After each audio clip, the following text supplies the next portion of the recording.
আপনারা দেখছেন channel one Bangla TV, সময়ের সাথে এগিয়ে চলা। গুলিস্তানে সুন্দরবন স্কয়ারে আগুন, রক্ষা পেল বড় ক্ষয়ক্ষতি, জনতার ভিড়ে বিঘ্ন উদ্ধার কাজে। চ্যানেল ওয়ান বাংলা টিভির নিউজে বিস্তারিত।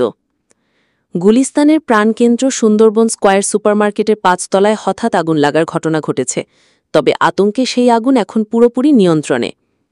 ফায়ার সার্ভিসের তাৎক্ষণিক পদক্ষেপে আগুন ছড়াতে পারেনি, ফলে বড় ধরনের ক্ষয়ক্ষতি হয়নি বলে জানায় সংশ্লিষ্ট কর্তৃপক্ষ। আগুন লাগার মুহূর্তে মার্কেটে বেশ কিছু মানুষ থাকলেও সবাই নিরাপদে সরে আসতে সক্ষম হন। তবে আগুন নিভলেও সমস্যা তৈরি করছে উৎসুক জনতার ভিড়। চারপাশে ভিড় করে থাকা মানুষের কারণে উদ্ধার কাজ ব্যাহত হচ্ছে। ফায়ার সার্ভিস কর্মীরা আপ্রাণ চেষ্টা করছেন জনতাকে সরিয়ে পরিস্থিতি স্বাভাবিক রাখতে।